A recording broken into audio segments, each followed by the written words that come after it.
Hi everyone, welcome to Impact Academy. I'm Yashasvi Chintala. So today, let us continue with the science and technology uh, Q&A. Okay. So last class we've seen till 10th questions. Today, let us continue with the 11th question. So consider the following statements regarding India's nuclear power capacity. Okay. So nuclear energy is fifth largest source of electricity for India. Fine. India has over 22 nuclear reactors in 7 power plants, which is also true. A nuclear power plant is being established at Gorakhpur town of Haryana. So I think that's also true. Yes, the world's first thorium-based power plant, Bhavani, is being set up at Kalpakkam in Tamil Nadu. So that is also true. The NPCIL is in a joint venture with NTPC and IOCL. So fine. So let us see about nuclear and India's nuclear capacity. So India's nuclear power capacity experienced a significant increase. Okay, by 2021-2022, it has risen to 47,000 million units. Okay, in 2022, Japan had adopted a new policy promoting greater use of nuclear energy to ensure stable power supply amid global fuel shortages. See, in Japan, there are frequent tsunamis, earthquakes, etc. So they have developed a lot of technology on nuclear energy. But because of their frequent tsunamis and all, they are not able to construct new nuclear plants. Okay, that Fukushima nuclear disaster is one of the greatest disaster. Okay, in human history also. In disaster management, we frequently come across, especially nuclear accidents. You talk about Chernobyl in Ukraine. Okay, Fukushima in Japan. So these are some of the standard nuclear accidents. Okay, so Japan is a very forefront runner in nuclear energy. But because of these tsunami problems, etc., it is not building any. So it is ready to share its nuclear technology, whatever technology it has developed over a period of time. It is now willing to share with other countries in order for them to develop a stable power supply. Okay, so nuclear energy is a clean energy. Okay, it does not cause too much pollution. Only there is a risk of accident, but otherwise it does not cause too much pollution. So, what is the status of India's nuclear energy? Nuclear energy is the fifth largest source of electricity for India. Okay, so it is the fifth largest source of electricity for India.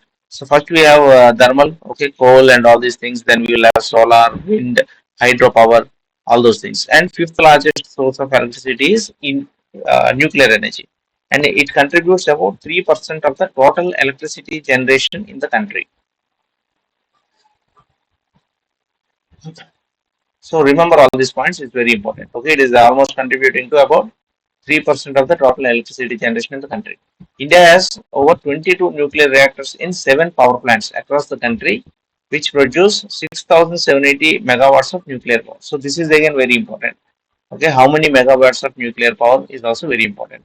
Similarly, look for solar, okay, wind, and all those things.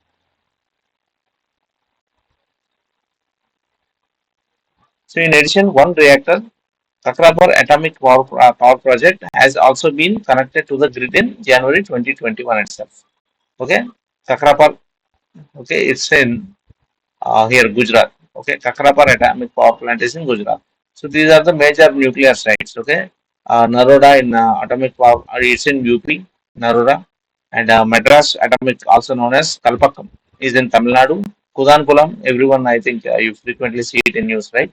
Kudankulam Nuclear Power Station is in these two are in Tamil Nadu. In Andhra Pradesh, there is a proposed nuclear power plant at Kovada in Srikakulam. Near Srikakulam, there is an area called Kovada. That Kovada, Kovvada, okay? There, one nuclear plant proposal is there, but because of opposition from the local population, it has not yet been taken up. Kaiga is the only nuclear power station in Karnataka. In Maharashtra, you have the Tarapur. Okay, Tarapur, Maharashtra, Kakrapar in Gujarat, and Rajasthan Atomic Power Plant, the Kota, is in Kota, Rajasthan. Okay, these are the major 1, 2, 3, 4, 5, 6, 7. Okay, there are 7 locations. That's what it is saying. There are 7 power plants, and in each power plant, there might be more than one nuclear reactor. Okay, so in total, there are 22 nuclear reactors and 7 power plants. 18 reactors are pressurized heavy water reactors, whereas 4 of them are light water reactors. Okay, and KAPP, this one, Kakrapar Atomic Project, is India's first 700 megawatt unit and the biggest indigenously developed variant of the pressurized heavy water reactor. Okay, so remember all these things. We have majority heavy water, okay, pressurized heavy water. Only few are light water reactors. Okay.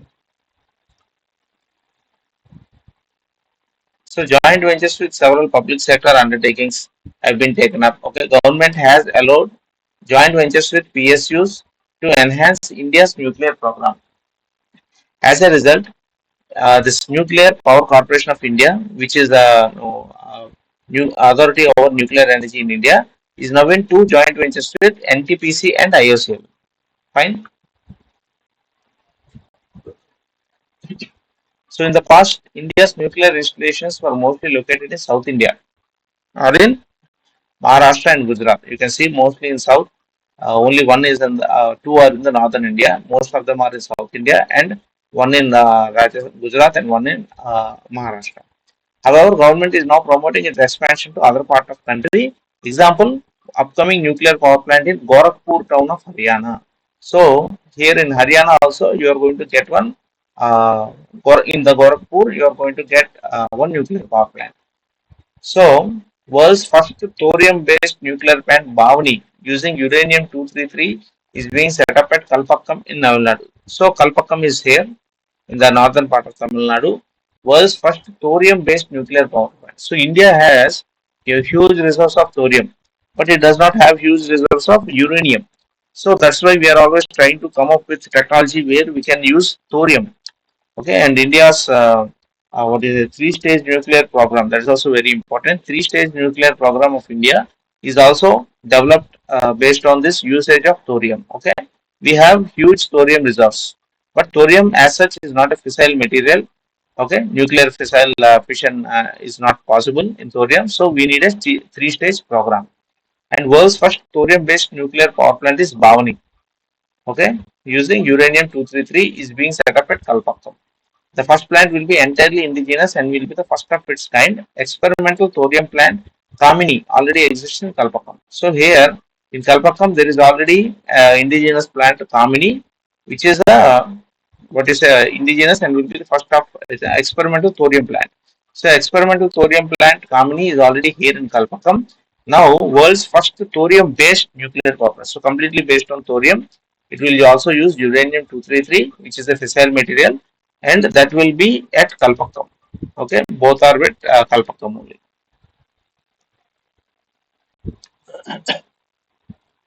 So all these statements are correct. So the answer will be option D.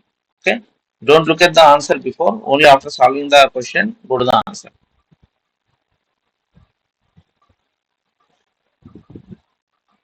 So which of the following correctly describes the purpose of broadcast infrastructure and network development scheme? So let us see what is this. The Broadcasting Infrastructure and Network Development Bind Scheme is a CSS. Okay, it's a central sector scheme for infrastructure development of Prasar Bharati. Okay, that is the All India Radio and Doordarshan. So these are both government channels, right? In radio, it is All India Radio, and Doordarshan is the TV channel. Both belong to the Prasar Bharati, which are government run. The scheme of the ministry is the vehicle. The scheme of the ministry is the vehicle for providing financial support to Prasar Bharati for expenses related to expansion and upgradation of its broadcasting infrastructure, content development, and civil work related to organization. So, in order to develop this infrastructure and content, this new bind scheme, okay, is, for developing infrastructure of the Prasar Bharati. Bind means broadcasting infrastructure and network development. So, to provide financial support to Prasar Bharati, okay, not at the backward areas or all these things.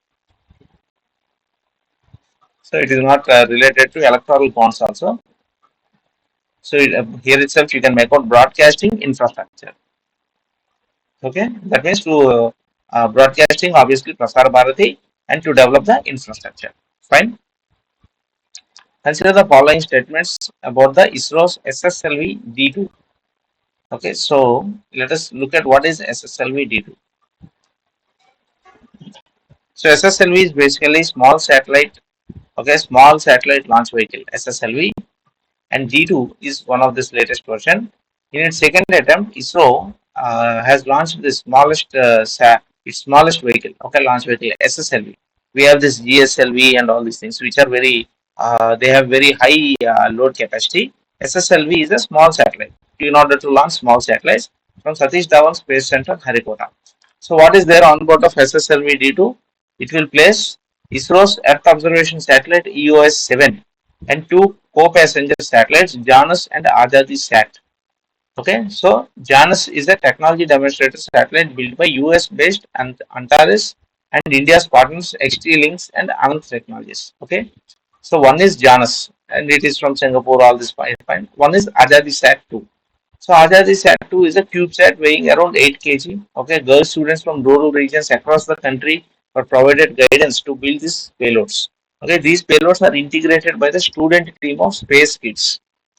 So ISRO is also having a what is a collaboration with Space Kids, etc. They are trying to get students to get interested in space technology. Okay, so Janus and Ajadisat. Janus is US based and Indian linked Anant Technologies, whereas Ajadisat is very important because it is made by good girl students from rural regions, etc. Okay, and space kits. And EOS 7 is the major satellite. Okay, it is developed by ISRO, 150 kg. Its mission is to design and develop. See, EOS is Earth observation. Remember that Earth observation satellite, and 7 compatible micro as for future potential whatever. So these are the important parts. Now let us see what the question is. The SSLV is the smallest launch vehicle of ISRO, which is definitely true. The SSLV D2 will place ISRO's EO Earth Observation Satellite 7 and two other satellites, Janus 1 and Ajadi Sat 2, which is true. Okay, SSLV D2 is placing EOS 7, Janus and Ajadi Sat. So it's correct. So Janus 1 is a technology demonstrated satellite built by Europe-based Antares. So this we have just now seen. It is a US-based technology Antares, okay, not European-based. So this is US based. So this is wrong. So girl students from across the rural regions of India build the payloads of Ajadi Sat, which is true. And we have also seen space kits. Okay. The SSLV is a four-stage launch vehicle with alternating solid and liquid stages. So this is of so let us see. Okay, let us see about SSLV is a three-stage launch vehicle. It is remember this very important. Okay, this PSLVs polar satellite launch vehicles are mostly four-stage, but SSLV is a small satellite, so it is only three-stage, and those three stages solid propulsion stages.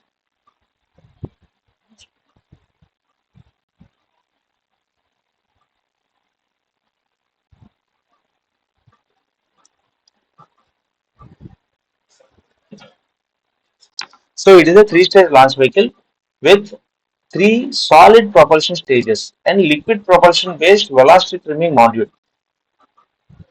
But the three stages are complete solid. In PSLV, you have alternating solid and liquid. Okay, so all these things are important. And about the small satellite launch vehicle, it is 2 meter in diameter and all these things. You may not be able to remember all these things. It can be assembled okay in a few days, 600 people. All that is fine.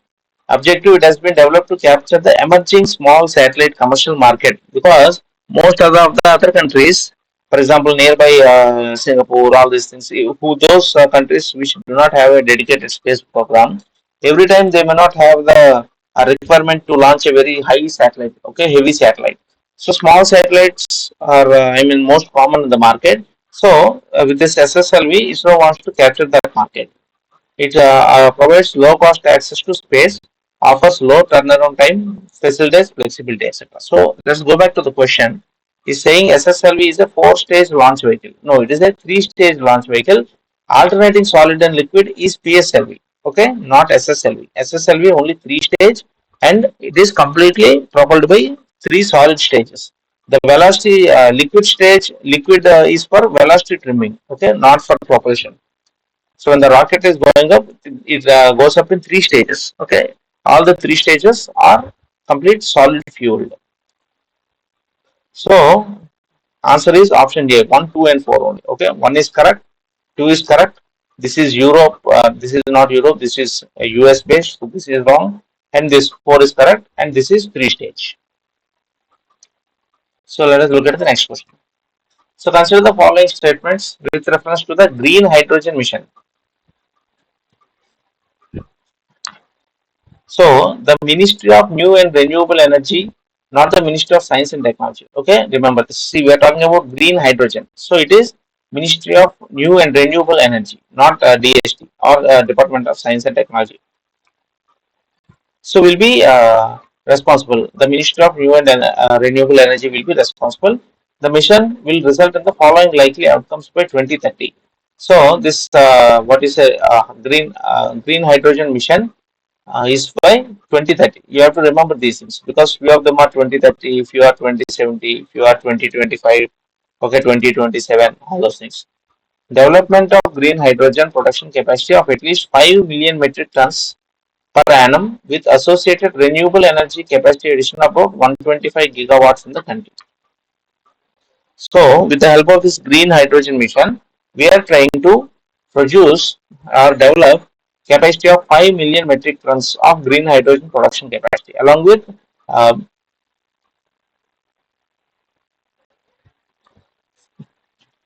and also add renewable energy capacity addition of 125 gigawatts.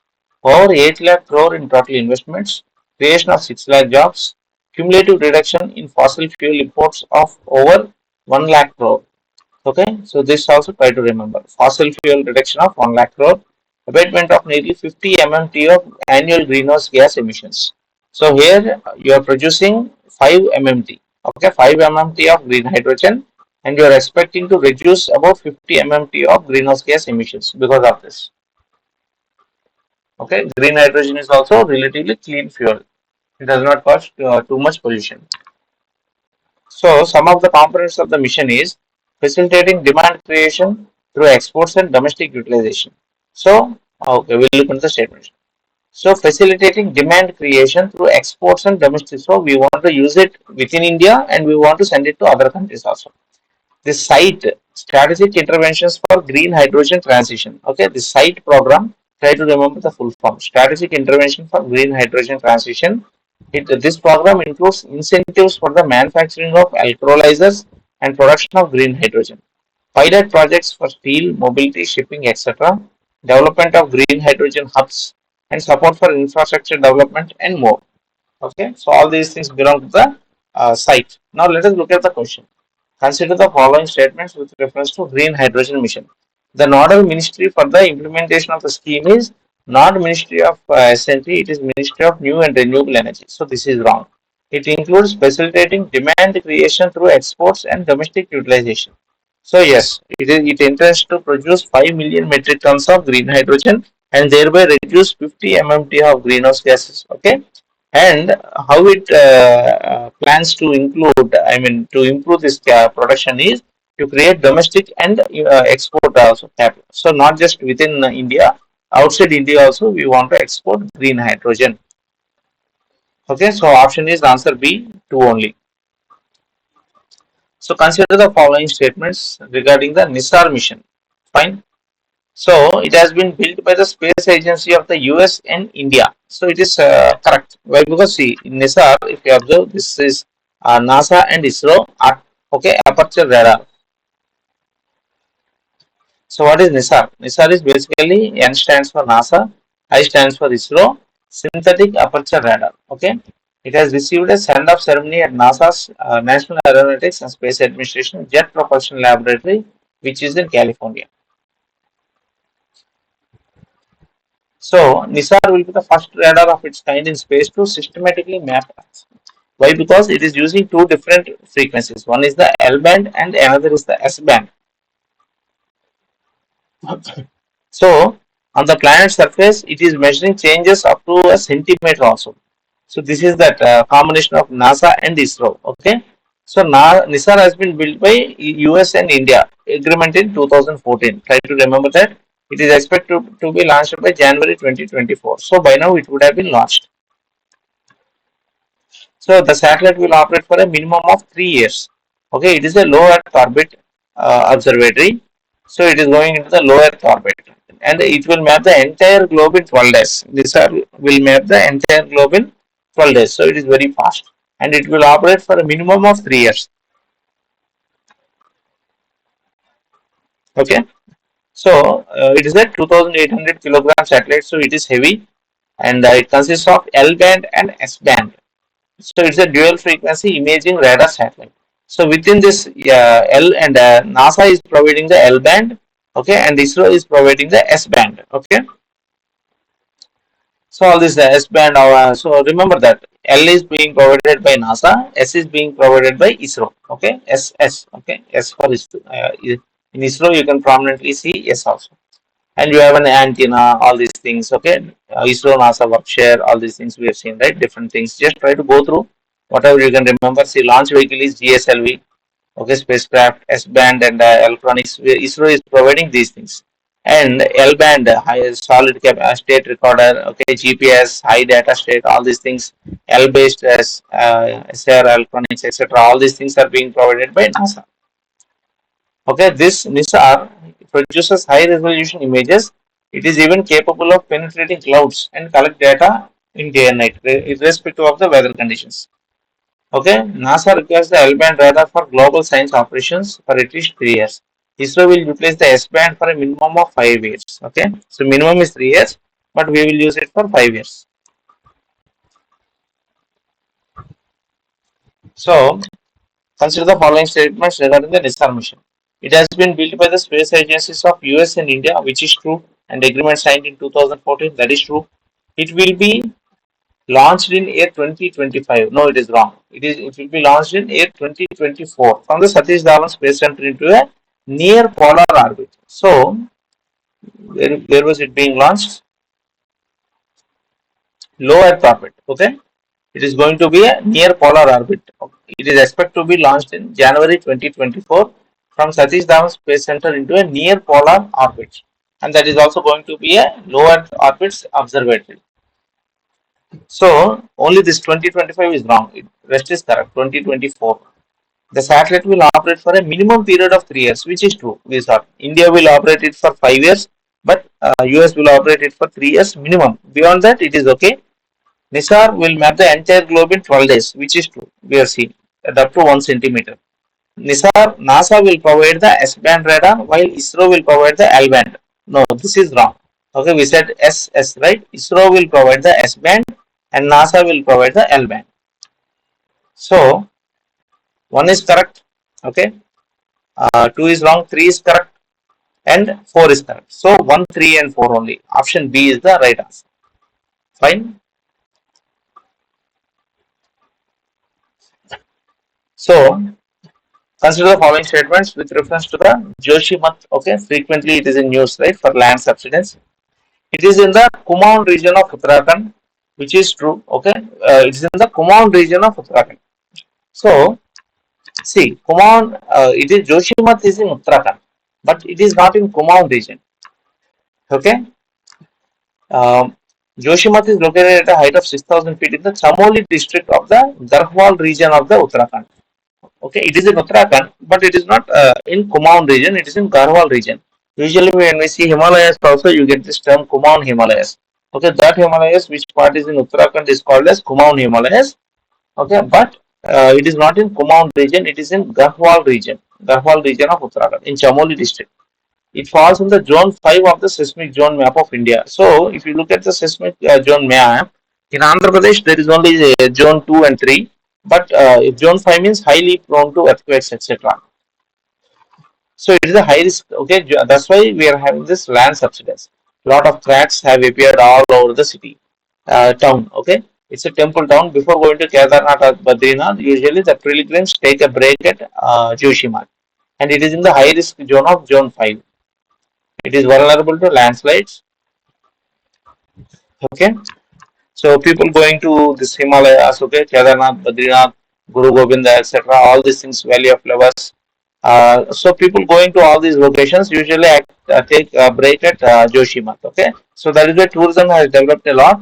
and because of this unplanned construction, and also there is a dam nearby. Okay, Vishnugat Tapovan Dam is there of I believe NTPC. So all these reasons, unplanned construction, too much activity on landslide prone area, loose soil, etc. All these things. Because of that, the whole town is developing some kind of cracks everywhere. So it's a very dangerous situation. Suddenly, the whole town might get landslides. Okay, so it is in the Garhwal region of Uttarakhand, and it falls in the zone 5. That is correct. So only 2 is correct. Option he's asking which of the statement is incorrect. So 1 is incorrect. 2 is correct. Okay. So study the question carefully. Otherwise, this will be the problem. So phytorid technology is talked about in context of which of the following. So phytorid technology was developed by the NERI, National Environment Engineering Research Institute. NERI, okay, phytorid technology.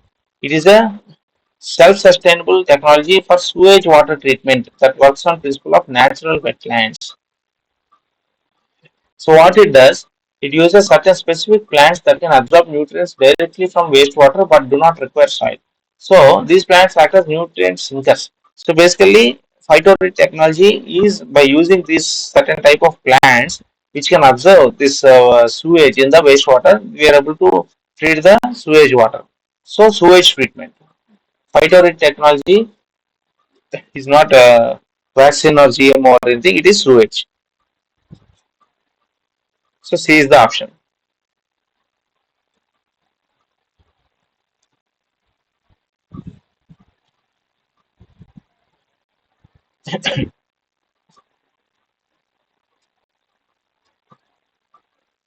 So consider the following statements regarding the lumpy skin disease. So lumpy skin disease. Recently, Punjab state government has airlifted 25 lakh doses of goat pox vaccine to carry out free vaccination campaign for early prevention of cattle from lumpy skin disease. So this cattle is getting this lumpy skin disease, and recently Punjab state government has airlifted 25 lakh doses of goat pox vaccine because perhaps LSD does not have a direct vaccine. Okay. So LSD is caused by infection with the lumpy skin disease virus, especially in cattle or buffalo. And FAO, Food and Agriculture Organization, estimates its mortality is less than 10%. So it is not a very severe, okay? It is like getting a fever and chicken pox, etc. So first reported outbreak of LSD occurred in Zambia in 1929. Just a minute.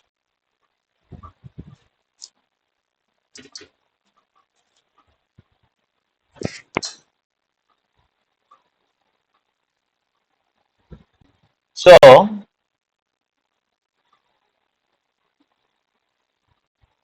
fine. So let's continue with the class.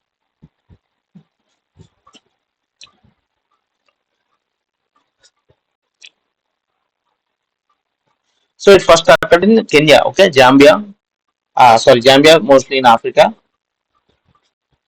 It was initially believed to be poisoning or etc., but it is basically something like chicken pox. Okay, it is mainly spread between animals through bite of vectors, that is with mosquitoes and flies. So one buffalo gets this LSD disease, and then a mosquito bites and goes and bites another buffalo. The disease is spreading.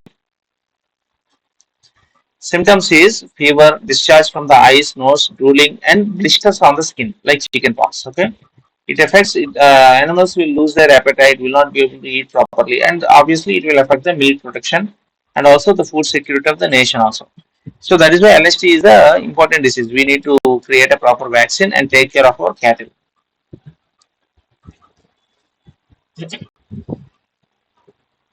Now look at the question. LSD is caused by infection with the LSD virus. Okay, lumpy skin disease virus in cattle or water buffalo. So one is correct. FAO estimates that its mortality rate is around 90%. This is wrong. Okay, FAO is saying that mortality rate is only around 10%, not so high. So it is still okay. Otherwise, most of the cattle would have expired by now. The first reported outbreak of LSD occurred in Zambia in 1929. Okay, so this is also correct. LSD is spread through a bite of vectors such as mosquitoes and flies. So 4 is also correct. LSD is not zoonotic, that is, it does not affect humans. So that is also true, right? If you look at LSD, it is see LSD. There are no specific drugs and lesions. Okay, using antibiotics, all these things, and goat pox, sheep pox, LSD belong to the same capillary poxy virus. Okay, currently India is administering goat pox virus and sheep pox virus. So all these things, but it is not zoonotic. Okay, if it is zoonotic, people would have got it by now. Okay, so it is not zoonotic because it is not zoonotic.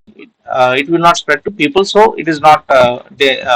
See, LSD is not a zoonotic disease, which means it can't infect people. Okay, it infects only cattle and buffalo, and it spreads through the bite of mosquitoes or some ticks, etc. Okay, no specific treatment, antibiotics and anti-inflammatories. Okay, and where outbreaks you have observed in India, Bangladesh, Nepal, China, Vietnam, Myanmar, Thailand, etc. In Malaysia, just 0.1% of cattle is infected. Okay, so it would be this 1, 3, 4, and 5 are. The second is wrong. Mortality rate is only 10%, not 90%. So consider the following statements with reference to the black buck. So it has been declared as the state animal of Punjab, Haryana, and Andhra Pradesh, which is true. Okay, black buck is the state animal of not just Andhra Pradesh. Black buck, I believe, is called as Krishna Jinka. Okay, it is also the state animal of Punjab, Haryana, and Andhra Pradesh. It is included in the list of endangered species in India. So that is also correct. Black buck, which is Antelope cervicapra, is the only representative of the genus Antelope found in India. It is one of the most graceful animals and seen in herds, etc., etc. Plains of India, except western coast. Okay, so mostly it is in the plains of India. So it is native to India and Nepal. It has been declared as state animal of Punjab, Haryana, Andhra Pradesh, but not Tamil Nadu. Okay, and black buck is included in the endangered species list in India and including Schedule 1 of the Indian Wildlife Act of 1972. Okay, Schedule 1 means it is, I mean, it is protected. Okay, in Wildlife Protection Act, you have the Schedule 1, 2, 3, 4, 5, etc. Okay, 5 or 6 means those are categorized as vermin, etc. Basically, rats and all these animals. So you can hunt them and kill them if required. Okay, but Schedule 1 and 2 are usually those which need protection. So if it is in Schedule 1, 2, all these things, you cannot hunt them. Okay, it is punishable. And the IUCN, International Union for Conservation of Nature, it gives these statuses: least concern, endangered, most concerned, etc. All those things. So black buck is in the endangered species in Schedule 1 of the Indian Wildlife Act 1972. Very important. Try to remember this. It is in endangered and it is in Schedule 1 because such a questions are being asked. So both 1 and 2 are correct.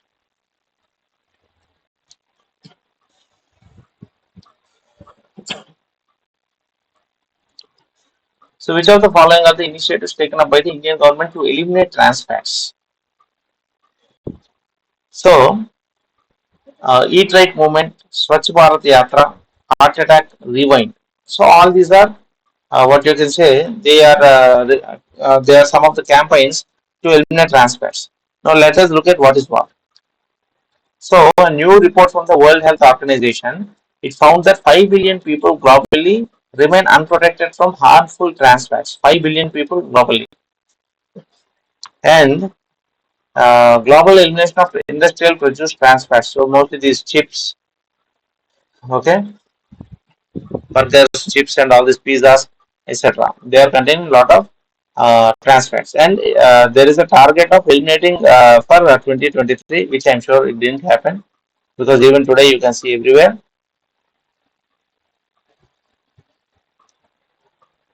So, what are trans fats? They are unsaturated fatty acids that come from either natural or industrial sources. Okay, they are unsaturated fatty acids. Natural come from sheep, cow, etc. Mostly ghee, okay, all the butter, ghee, etc. They are naturally occurring trans fats. So industrially produced means this dalda, okay, hydrogenated vegetable oils, which is basically we call dalda, right? And they are associated with heart disease, increased levels of bad cholesterol, and see LDL is bad cholesterol, HDL is good cholesterol. So if you eat these nuts and all these things, you will get this high level of HDL, which is good for you. And if you eat a lot of junk food, oils, and everything, you will get bad cholesterol. That is LDL. They can also cause diabetes, obesity, etc. Now, some of the movements is Eat Right movement. Okay, Eat Right movement launched in 2018 to say eat healthy and eat safe. Swachh Bharat Yatra, Pan India Cyclothon launched under movement to educate citizens on issues of food safety, combating food adulteration, and healthy diets. So, Swachh Bharat you might think is not related to trans fat, but Swachh Bharat Yatra is also related to trans fats. Heart attack rewind, seeing the name, you can say it's something related to trans fats. You can easily say. The objective of the campaign was to warn citizens about trans fats. Anyway, so FSSAI, Food Safety and Standards Authority of India, is also saying that all food items should contain less than 2% of trans fat from June 2022. So this is the rule right now that we should have less than 2% of trans fat. Fine, remember all those things. And WHO released Replace step-by-step guide for elimination of industrially produced trans fatty acids from global food supply. Okay, so replace is also one of the campaign related to trans fat elimination, but it is not specific to India. It is global. Okay, replace is review, promote, legislate, assess, create awareness, and format. So now observe the question: which of the following are the initiatives taken up by the Indian government? So, Eat Right movement, trans fats, correct. Swachh Bharat Yatra is not just about sanitation; it's also about elimination of trans fat. The cyclothon was conducted, right? People are going on cycle. Okay, that's also to eliminate trans fat. Heart attack rewind easy. You can say trans fats, heart attack fine. So replace is also related to trans fat, but it is not Indian government. It is taken up by WHO. So 1, 2, 3 is the answer. 1, 2, 3 only. Option B is the answer. Fine. So we'll continue in the next class with the remaining questions. Thank you.